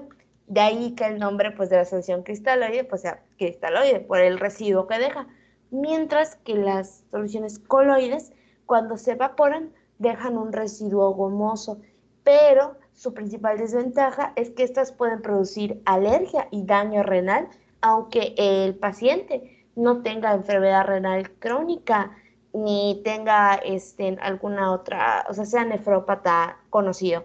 Por eso igual hay que tener mucho cuidado cuando administremos coloides y esta persona tenga enfermedad renal crónica. Por eso en primera instancia usamos cristaloides. Además que una de las ventajas de las soluciones cristaloides es que suelen ser mucho más económicas a una coloide. Vemos que las coloides actúan de manera mucho más rápida. Las coloides son más seguras en el caso de que no hay tanto riesgo de que el paciente pueda producir acidosis hiperclorémica y pues como vemos que permanecen más tiempo en lo que es el vaso sanguíneo, pues tenemos mucho menos riesgo de que el paciente haga un edema intersticial. Las cristaloides pues tienen mucho menos riesgo de causar toxicidad orgánica, en especial en pacientes con insuficiencia renal, pues como ya vimos en comparación con las coloides.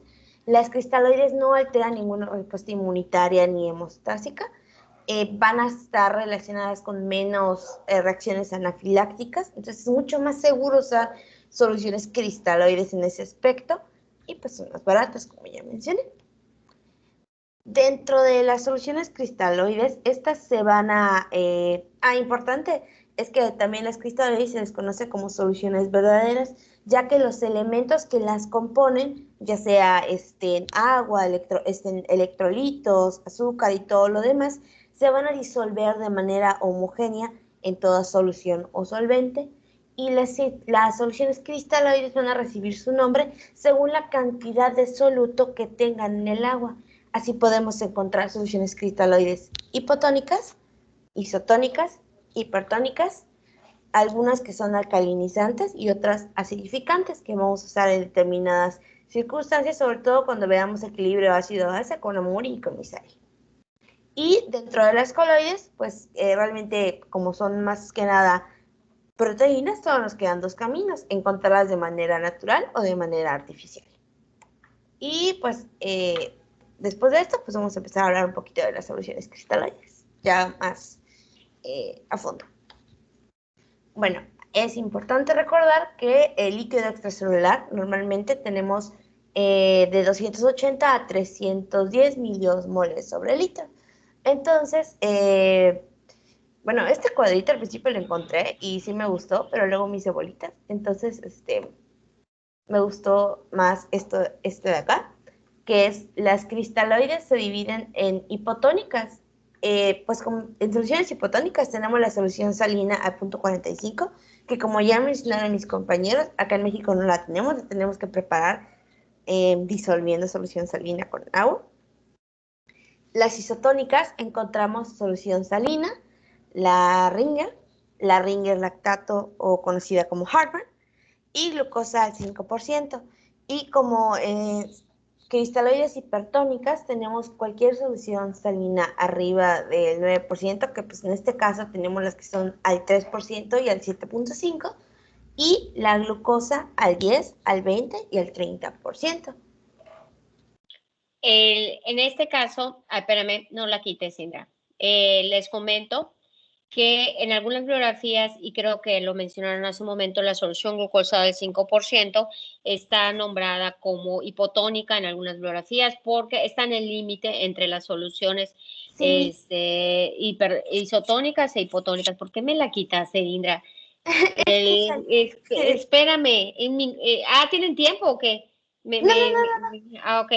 Bueno, de las hipertónicas, aquí Laura nos está explicando un poquito cómo se prepara y lo está poniendo en el chat. El uso más es la hiponatremia y la solución salina, la que más utilizamos nosotros como hipertónica, es la del 3%. Hay que prepararla. Ahorita veo que ya está poniendo ella cómo viene, cuánto se tiene que preparar. Me gustaría, si es posible, que en el chat vayan poniendo en la presentación en México que va a poner allá, espero que no lo diga porque entonces ya no tendrían tarea, cuánto viene, cuánto tiene de componente, cuántos milequivalentes tiene la presentación en México, para que ustedes entiendan a dónde la quieren llevar. A lo mejor no me explico, pero al final ustedes tienen que obtener 513 milequivalentes de sodio y cloro. Entonces, como depende de la presentación que tengamos en México, hay que hacerla. Entonces, sí me gustaría que pongan cuántas ampolletas y cada ampolleta cuántos milequivalentes tiene, que es la que existe en México. La glucosa al 10 como hipertónica existe en México, pero la del 20 y la del 30 también se hace. De hecho, la del 20 es la que más se hace, pero da un poco de trabajo porque hay que hacerle las concentraciones, porque agarras una de glucosa del 10 y luego le tienes que poner un poco de la del 50 y bueno, se vuelve un poquito complicado. Entonces, ¿por qué no le puedes poner 2 de 10? No sé si me explico, porque cada una tiene 1 litro, entonces no hay ningún frasco o algo que lleve 2 litros, entonces hay que concentrarla más. Pero esa, bueno, no es tan usada, así que no nos vamos a enfocar mucho en ella. Pero la del 3%, que sí es una de las más utilizadas, sí valdría la pena que sepan hacerla según los milequivalentes que tiene cada ampolleta. Laura, te escucho antes de que continúe Indra. Sí, doctora, ya puse la imagen, no sé si se vea, por eso solo es pregunta. Muy bien, ahorita lo veo, no lo he visto, vi que ya pusiste, pero no lo he visto, ahorita lo veo. Gracias. Y puedes continuar, Indra. Es que tenía una duda, porque la imagen, de hecho, por estaba retrocediendo. Decía que, por ejemplo, como hipotónicas, nos ponía abajito. Dice hipotónica, glucosa al 5%, y isotónica me ponía, pues, la Hartmann. Pero igual en que estaba leyendo el Tintinal y me salía como isotónica la glucosa al 5%. Entonces no sabía en dónde ponerla. Es que está en el bordecito. Es que está en el borde. Como puedes ver, está en el mero borde de la osmolaridad que tiene. Entonces, realmente la puedes poner como isotónico o hipotónica. En esta tablita que te gustó, vale mucho la pena recalcar que, por ejemplo, de las que pusiste, todas las que pusiste son las que hay en México. Así que tu tablita es bastante útil porque todas las que están allá específicamente, a diferencia de la otra tabla, son las que existen en México. Esta que tienes en esta tabla. La mixta que estás presentando es la mixta que existe en México, que es una mixta al 0.9 y con el 5%. a diferencia de la que hay en algunas otras partes, que es salina a 0.45 y glucosa al 5. En México existe esta presentación, la que tienes, y por lo tanto es hipertónica, porque tiene 560.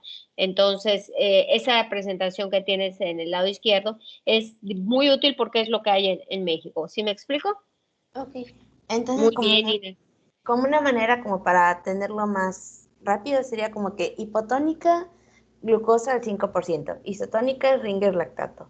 Todos los que no sean ni hipotónicas ni isotónicas podemos considerarlas como hipertónicas, o sea, salina, glucosa al 10 y las mixtas, como para resumirlo así como que un poquito más aterrizado a lo que tenemos acá en los hospitales. Siguiendo, vamos a hablar un poquito de las soluciones cristaloides hipotónicas. Vamos a mencionar la hiposalina al 0.45, que está compuesta por cloruro de sodio 0.45 gramos en cada 100 mililitros. Esto básicamente va a aportar la mitad de contenido de cloruro de sodio que la solución fisiológica. Es ideal para cuando vamos a hacer un aporte de agua libre y no queremos que dar glucosa a la persona. Más que nada está indicada en deshidratación hipotónica cuando hay una pérdida solamente de agua, cuando hay hipernatremia, cuando queremos hacer alguna corrección progresiva y lenta de una acidosis diabética, y para un coma hiperosmoral no cetoacidósico. Esta solución no la vamos a usar cuando hay una reanimación en choque hipovolémico porque vamos a necesitar bastante volumen, entonces pues va a estar saliendo por el espacio. Pues, hay que recordar que para choque pues vamos a usar coloides, se lo vamos a enseñar un poquito más adelante. Y es muy importante tener como precaución en los pacientes que tengan insuficiencia cardíaca coronaria, edema e hipertensión. También pues vale mencionar que como hipotónica hayamos mencionado a la mixta, que esta básicamente es cloruro de sodio al 9% y pues, dextrosa al 5%. Esta mixta está indicada en terapia de mantenimiento para pacientes que no puedan utilizar lo que es la vía oral y cuando necesitamos una reposición de fluidos como sodio, cloruro y también calorías, un aporte calórico al paciente. Y es muy importante que en este tipo de solución, en el caso de la mixta, hay que tener mucho cuidado en aquellos pacientes igual con falla cardíaca congestiva, con insuficiencia renal severa y en estados clínicos donde haya edema de por sí, o sea, ya tengamos un edema existente. Ya de ahí vamos a hablar de las cristaloides, que son isotónicas, todas que los solutos son iguales al solvente. Vamos a empezar con la dextrosa al 5%, que está compuesta por glucosa, 5 gramos de glucosa por cada mililitro. Como pequeña introducción, pues la dextrosa contribuye a la restauración de los niveles sanguíneos pues, de la glucosa en sangre, va a minimizar pues, todo el glucógeno hepático y disminuye la destrucción de proteínas como fuente de energía. Es muy importante que en el caso de las soluciones glucosadas o con dextrosa, estas no van a proporcionar volumen, más que nada es energía por medio de la glucosa. Entonces va a estar indicada en hidratación parenteral, cuando tenemos pacientes con hipoglucemia, cuando hay coma insulínico o vómitos acetónicos. Entonces, como estas soluciones no proporcionan volumen, están súper contraindicadas en reanimación de choque hipovolémico, porque no vamos a hacer nada, no, o sea, el paciente necesita volumen, entonces si le damos glucosa, pues no hacemos nada. No se recomienda tampoco en fases tempranas de cardiopatías y mucho menos en diabéticos no tratados, porque pues si sabemos que no tiene controladas azúcar y le vamos a meter más azúcar, lo vamos a mandar a ver a Diosito. Y pues como componentes de la solución glucosada al 5%, tenemos que 1 litro de esta solución contiene 50 gramos de glucosa, 500 mililitros de solución, 25 gramos de glucosa, 100 mililitros, 5 gramos, 10 mililitros de esta solución, 500 miligramos de glucosa y 1 mililitro nos aporta 50 miligramos de glucosa. Eso es como para que tengamos en cuenta a la hora de que hagamos cálculos. En las cristaloides isotónicas igual tenemos a la salina al 0.9%, que es cloruro de sodio, 0.9 gramos a cada 100 mililitros. Y en cada mililitro, perdón. Es también conocida como el suero fisiológico. Esta solución está compuesta con sodio y con cloro. El sodio tiene 154 miliosmoles, lo que hace muy similar a la porción acuosa del plasma, que son 150 miliosmoles, de ahí que también se le diga solución fisiológica. El cloro tiene 154 miliosmoles y el cloro en este caso es superior al cloro que nosotros manejamos normalmente en el plasma. En el plasma tenemos unos 100 miliosmoles. Es más que nada, este ya lo vamos a usar para restaurar volemia.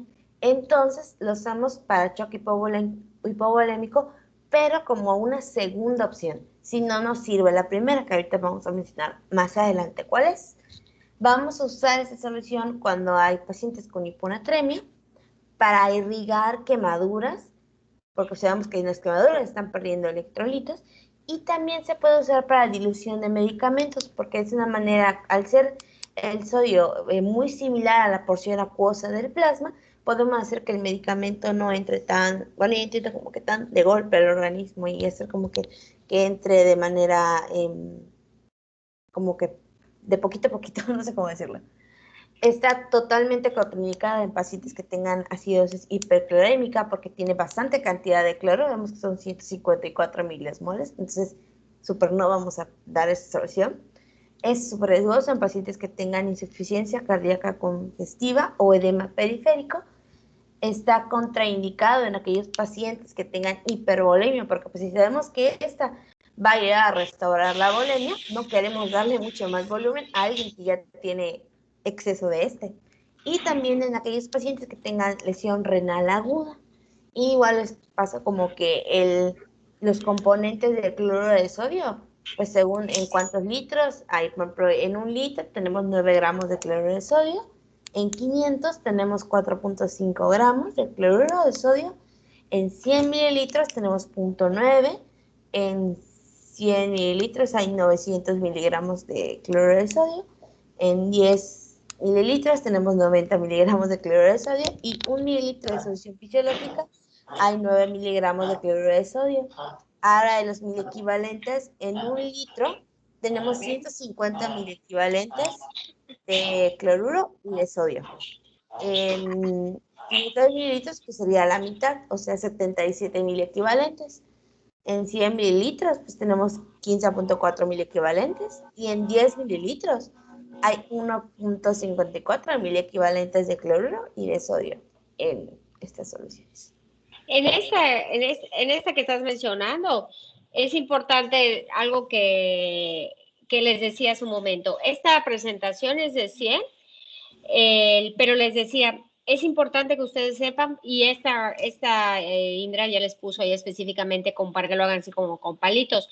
Hay que tener en cuenta que esta presentación, les decía, puede ser de 100, puede ser de 50, 250, 500 y 1 litro. Por eso es importante lo que les puso arriba Indra.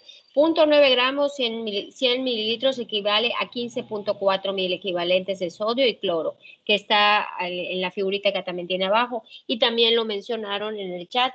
Es importante que lo sepan porque la presentación es variable. Entonces, si ustedes quieren saber cuántos mil equivalentes tiene la solución que ustedes están manejando, pues tienen que saber su presentación. Se hace todo en función de los 0.9 gramos por 100 mililitros, que equivalen a 15.4 mil equivalentes de sodio y de cloro. Esta es la solución más utilizada y les decía, para medicamentos, para todo, para penalizar, lavar heridas, lo que sea, ¿verdad? Es la solución más utilizada.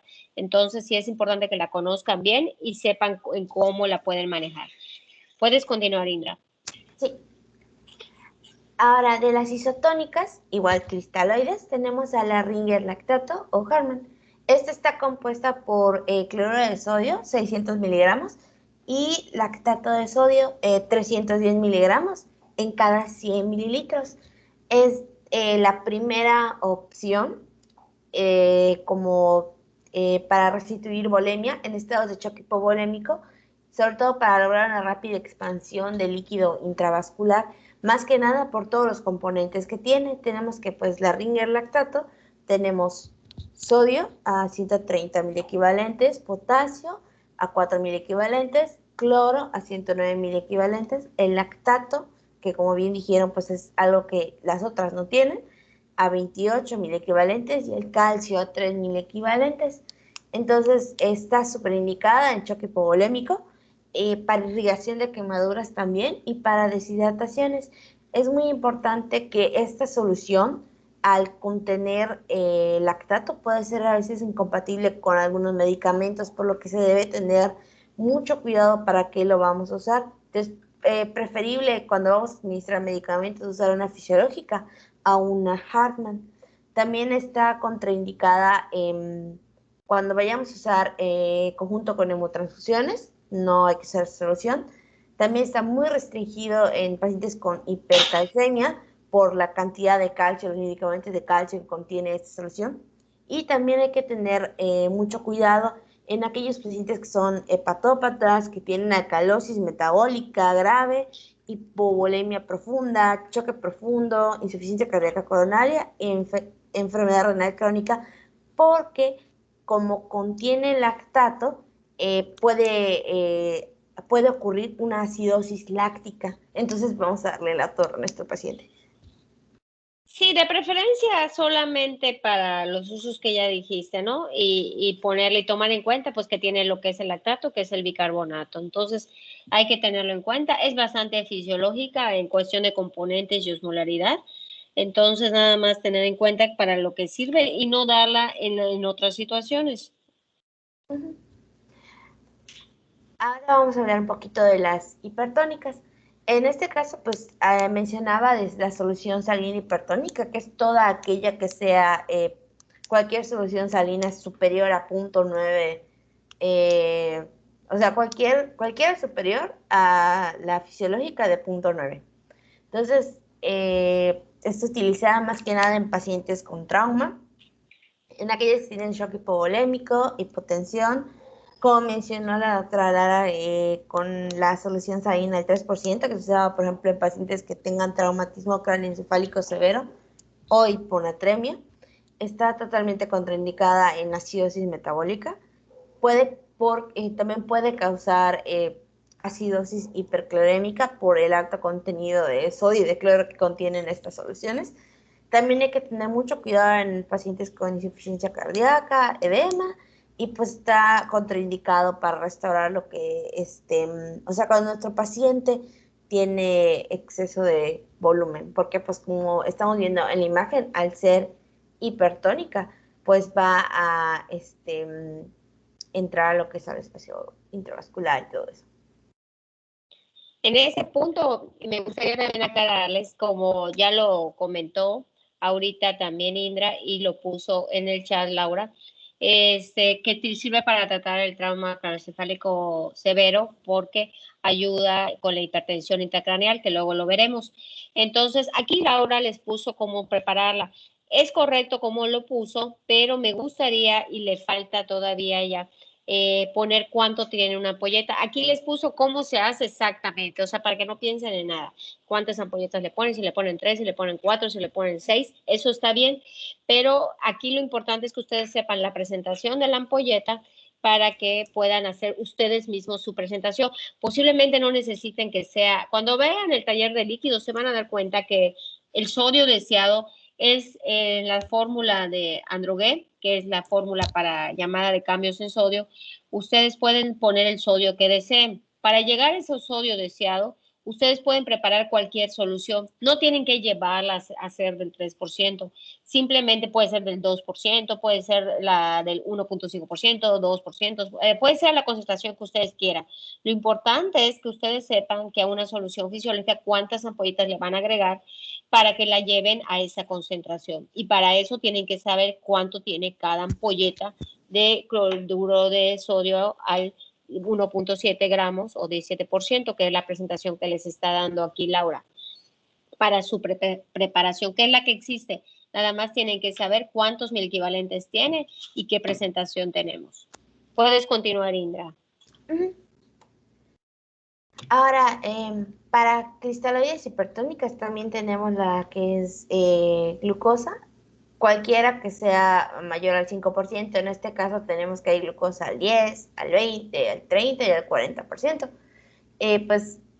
Va a corresponder a glucosa, ya sea 10 gramos, 20 gramos, 30 gramos o 40 gramos sobre litro, dependiendo del porcentaje de dextrosa que maneja en esta solución.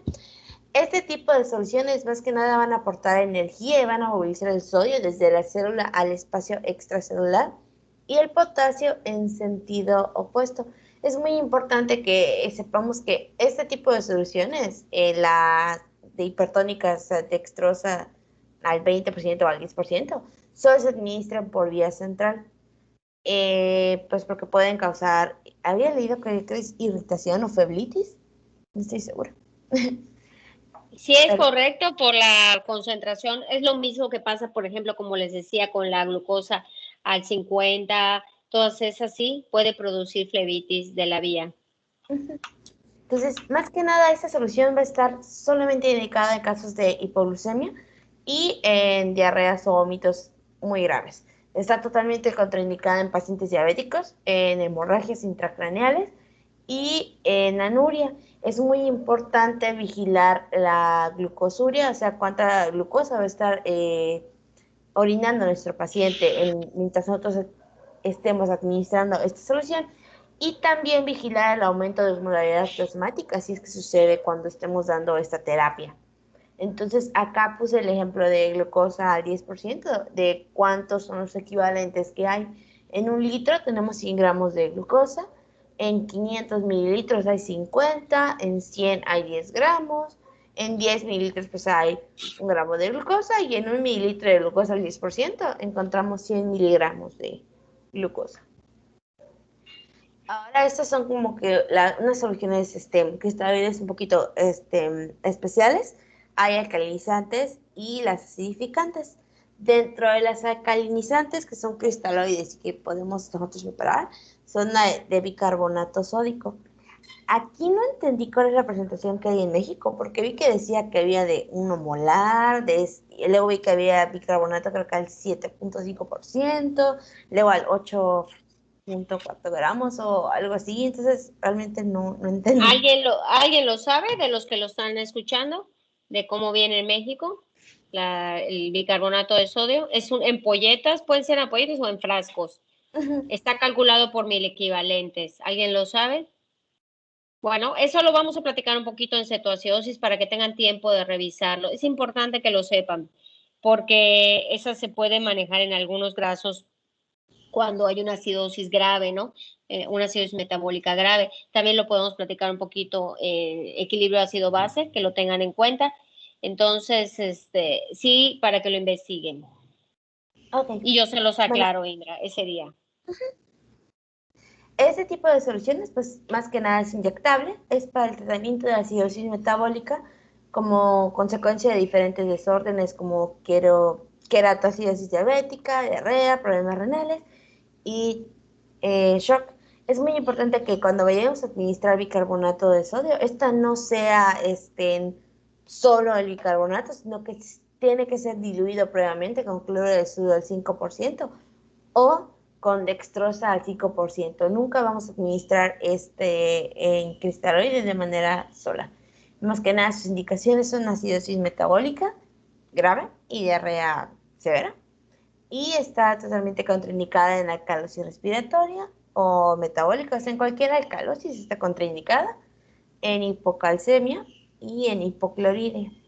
Y bueno, como no tengo que un miliequivalente de bicarbonato de sodio es igual a 84 miligramos de sodio. Eso es nada más como que para tener en cuenta, por si tenemos algún paciente que tenga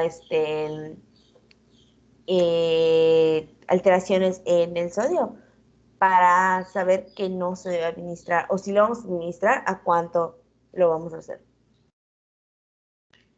Ahora, dentro de las cristaloides que son acidificantes, tenemos el cloruro de amonio. Esta es una sal formadora de ácidos que pues ayuda a corregir situaciones en las que la sangre tiene poco cloro o que es demasiado alcalina. Es importante recalcar que esta solución cristaloide va a causar una diuresis leve. Entonces porque pues va a favorecer la eliminación de sales y de agua, porque pues va a propiciar que haya mayor orina. Entonces pues vamos a tener una orina ácida.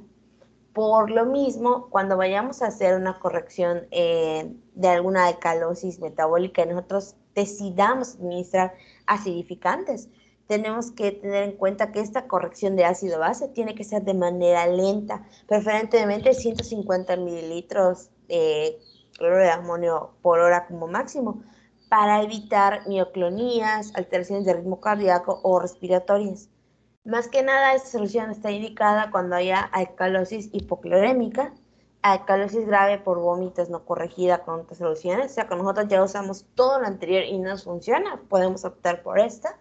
Después de alguna aspiración gástrica, porque se pierden moléculas de cloro. Y cuando se usan diuréticos. Y está totalmente contraindicada en pacientes de insuficiencia renal o de hepática y también en la cirrosis metabólica. Y pues vamos a hablar ahora de las soluciones coloides, que pues como ya vimos como en la pequeña introducción, pues más que nada son moléculas de alto peso molecular que son incapaces de cruzar a la membrana, por lo cual van a mantener una presión plasmática constante, y pues van a retener agua en el espacio intravascular. Acá vemos cómo está el capilar, la que son las soluciones coloides, y vemos cómo estas soluciones pues no salen del espacio intercelular, que es lo que vimos en la animación del principio. En este caso tenemos dos tipos de soluciones coloides, aquellas que son sintéticas y aquellas que son naturales.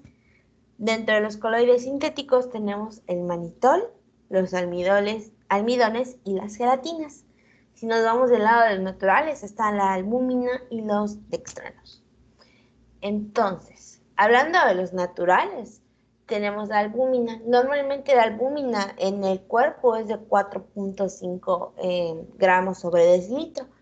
La albúmina es la proteína más abundante que tenemos. Como recordatorio, pues se sintetiza en el hígado y pues ayuda a mantener lo que es la función oncótica y el transporte de hormonas, medicamentos y todo lo demás. Si usamos albúmina cuando veamos pues reanimación cardiopulmonar, es importante tener en cuenta que hay que tener cuidado, ya que pues estas pueden deteriorar la función pulmonar y pues van a entorpecer pues todo lo que es nuestra cadena de supervivencia. Entonces, más que nada, este tipo de coloide natural, ser albúmina, va a estar indicada solamente cuando hayan quemaduras mayores al 30 o el 40% de superficie corporal, cuando tengamos algún síndrome nefrótico complicado, cuando vayamos a hacer alguna paracentesis en pacientes crónicos con ascitis refractaria y en bypass cardiopulmonar. Está totalmente contraindicada cuando hay alergia, hipovolemia y hemodilución, ya sea por insuficiencia cardíaca, hipertensión, varices esofágicas, edema y todo lo demás. Muy importante en estas soluciones de albúmina, contienen citrato. Entonces, pues hay que recordar que el citrato va a interferir en la capacidad de captar el calcio, lo cual puede dar lugar a una hipocalcemia. Entonces vamos a si no la administramos de manera adecuada, vamos a tener mucho riesgo de ocasionar daño cardíaco y daño renal. Por eso, como dijimos al principio, una de las principales desventajas de los coloides es que pueden producir alergia y daño renal, aunque el paciente no sea conocido como pues, enfermo renal crónico o agudo. Previo. Y también es muy importante que estos coloides pues van a alterar la agregación plaquetaria. Entonces hay que tener mucho cuidado porque va a aumentar el riesgo de sangrado. Entonces hay que tener una correcta monitorización de los tiempos de coagulación cuando vamos a administrar este tipo de coloides, o sea, en el caso pues, de la albúmina. De los demás, Indra, no tienes que hablar específicamente de cada uno. Ya con lo que ya explicaste es más que suficiente, porque el más utilizado es la albúmina, y de los otros coloides más que nada ya tenemos que, pues realmente en el hospital o en lo que se hace es el que tengas, porque ya como todos son sintéticos, entonces a veces pues no es tanto lo que tú quieras, sino es con el que cuentes. que casi no hay realmente. El único con el que hay, básicamente en los hospitales, es la albúmina, el coloide natural, que ya explicaste todo lo que contiene, ¿de acuerdo? ¿Tienes algo más además de eso? Adelante, Vicente. Solo quería preguntar las indicaciones específicas de otros coloides que no son albúmina, pero pues creo que todavía falta ver el resto. No, realmente allá, Vicente, yo les diría que más bien depende de la disponibilidad. Como les decía hace un momento, los coloides sintéticos ya casi no se comercializan por sus efectos colaterales y el costo. Entonces, el único que se utiliza realmente es la albúmina, como ya lo dijeron, en caso de paracentesis, etcétera. De lo demás, se utiliza para las mismas indicaciones que tiene aquí Indra, pero que no cuentes, por ejemplo, con la albúmina. Entonces, o que esté alérgico con la albúmina o etcétera, ¿no? Pero generalmente si tienes albúmina ya en los otros colores no se utiliza. A veces hay el dextrano o el dextrano, o a veces hay el hidroxietilalmidón, pero más bien allá uno se tiene que basar en la disponibilidad. Ok, gracias. De nada. Y ya, pues, de hecho, pues sería todo. O sea, hay como que, les decía, igual el dextrano, el almidón y cada uno, ok. Ajá, sí, pero pues, si quieres, solo lo dejamos hasta acá. Sí, ¿sabes cuál sí sería bueno? Que ya vi que lo tienes. A ver, pásalos, por favor. Tengo dextrano, almidón, gelatinas y manitol. Este sería bueno, para que aquí, este es uno de los otros que hay, porque es importante también que lo conozcan. Ok, dentro de los coloides artificiales que vamos a encontrar, pues es el manitol. Pues sabemos que el manitol es un diurético, es diurético osmótico. Entonces va a favorecer el paso del agua desde el tejido cerebral al espacio vascular. Como pasa por el tejido vascular, o sea, por la membrana... se me fue. Bueno, como va a pasar a espacio vascular cerebral, su efecto va a aparecer de manera rápida, o sea, en 15 minutos, y va a ser bastante sostenido, pues como es coloide, va a durar bastante tiempo. Más que nada está indicada en diuresis osmótica, cuando hay una reducción de la presión intracraneal para que podamos generar más presión, pues, al ser coloide. Cuando hay una reducción en la presión intraocular, pues como que vimos, va a pasar por los tejidos cerebrales, para facilitar la eliminación de medicamentos y de ciertas toxinas, insuficiencia renal aguda y el traumatismo craneoencefálico. O sea, yo lo hacía como que todo aquel, cuando necesitamos alguna reposición que sea de lado craneano, ya sea intracraneal, intraocular, traumatismo, y necesitamos una reposición de líquidos que nos dure, el manitol es una opción perfecta. Es importante recordar que está contraindicada en niños deshidratados, cuando haya edema pulmonar, choque hipovolémico y hemorragia cerebral de manera activa, porque si hay de manera activa, lo que vamos a hacer pues es solo generar más volumen. Entonces solo vamos a dejar el manitol cuando necesitemos aumentar la presión intravascular de manera de cráneo para arriba. Bueno, yo sí lo hacía. Sí, directa más que nada, o un poco más permanente, y eso sí muy importante, ¿no?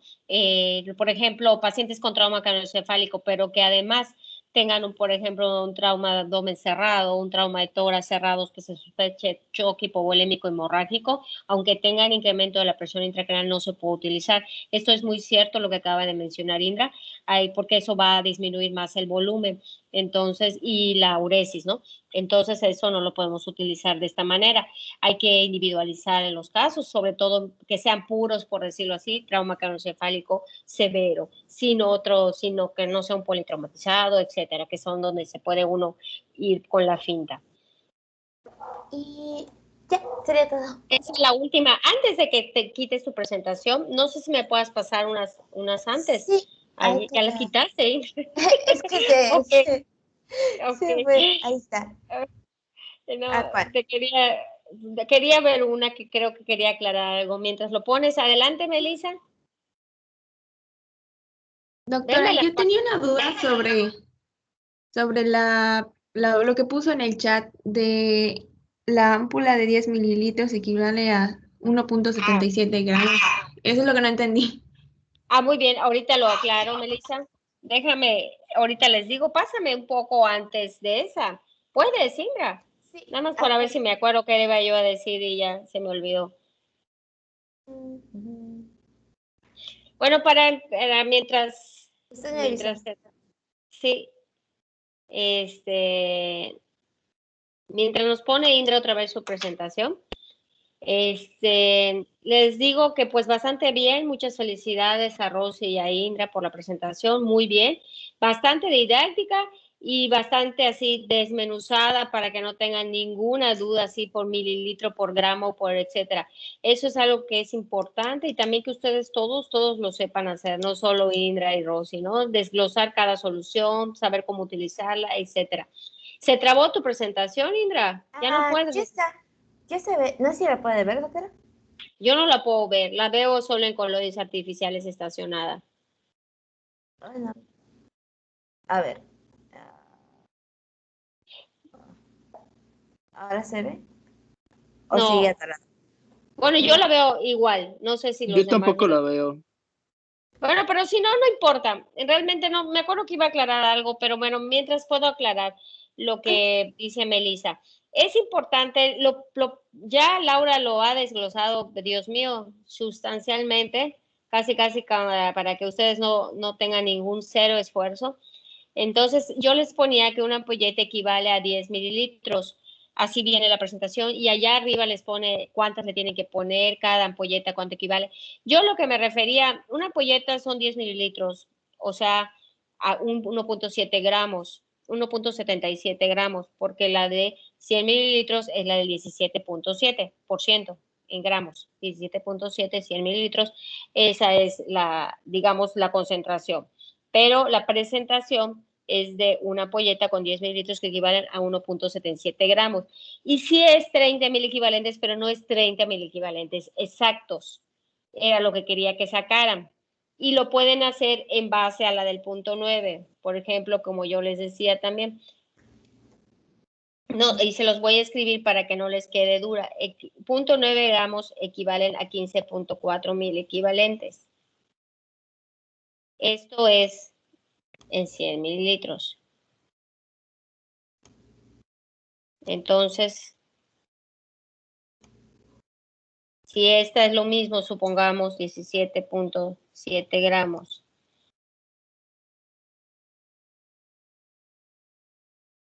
De 100 mililitros, ¿a cuántos mil equivalentes equivale? Les va a dar lo mismo, pero les va a dar más exacto. Ya solo luego le quitan un decimal para que calculen la presentación del 10. Ojalá puedan hacer el ejercicio. Aquí se los estoy desglosando. En base a esta lo pueden hacer, que es una regla de 3. Entonces, para que lo tomen en cuenta, sí son 30, pero no son exactamente 30. Y eso es importante porque a partir de aquí ustedes pueden reponer todo el sodio que quieran.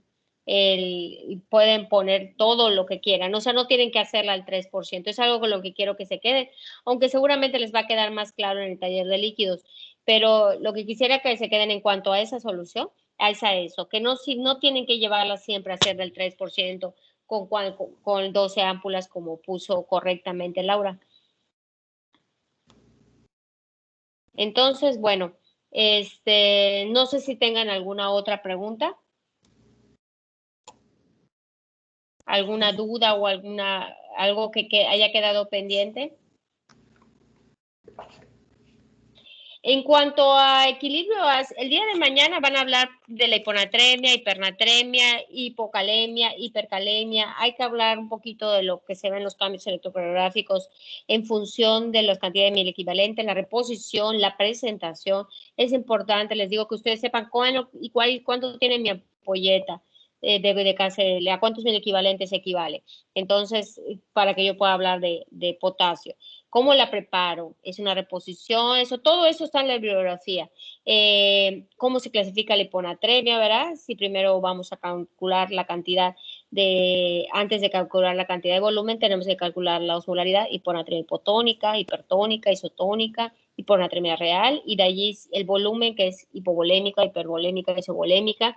Eso es lo importante con eso. El día miércoles hablaremos un poquito de equilibrio ácido-base. Del equilibrio ácido-base es importante que retomemos un poco del bicarbonato, donde se reabsorbe, un poquito una figura de fisiología, y algo súper básico de los trastornos ácido-base simples. Y hay una tabla que a ver si la encuentran en la bibliografía donde une todo, está media rara y un poco confusa, que une todo lo que es acidosis, alcalosis, son como unas coordenadas media raras. Hay una imagen que si ya la han visto la pueden poner en su presentación, y si no la entienden yo se la explico, nada más para que la tengan en la presentación. Es una que tiene como unas coordenadas que une todos los trastornos, tanto metabólicos como respiratorios, en función del pH y la PO2, etcétera.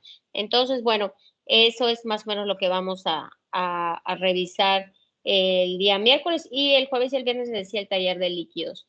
Aquí ya estoy viendo que alguien preguntó algo. A ver, adelante, Jaime.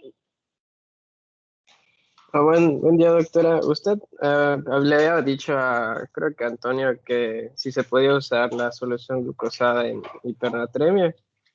Y pues, después de todo lo que ya vimos, ¿será que sí se puede usar porque pues aumenta la osmolaridad en los vasos y así jala agua y diluye el sodio? Sí, definitivamente creo que lo que no aclaré en ese punto, Jaime, es que se utiliza como un agua libre. Efectivamente, lo que va a hacer es producir la dilución nada más y la excreción, que es la uresis. Entonces es de las más utilizadas para hipernatremia. Aunque bueno, en hipernatremia también se pueden utilizar las soluciones del punto 45, pero ese es un uso de las soluciones glucosadas. Y si te vas porque le puede producir o tener mucha glucosa, pues ya vieron que no es mucho, así que se puede utilizar aun cuando hay hiperglucemia leve, se puede utilizar. Y sí, es agua libre y ayuda a la dilución y a la excreción. Amuri. Sí, doctora, tengo una duda. Respecto a las exposiciones de mañana, ¿a quién le toca exponer? Le debe tocar exponer a los mismos de hoy. Ah, ok, perfecto.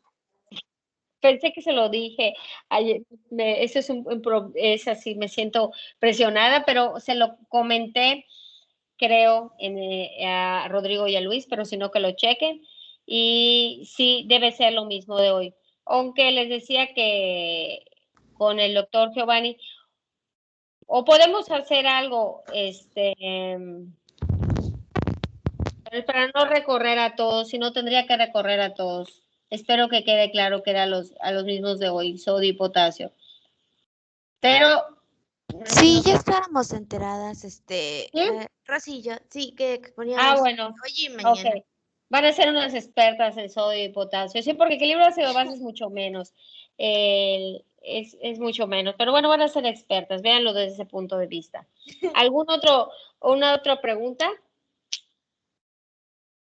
Bueno, pues si no tienen ninguna otra pregunta, nos escuchamos el miércoles, Dios mediante, que tengan una bonita noche, estudien mucho.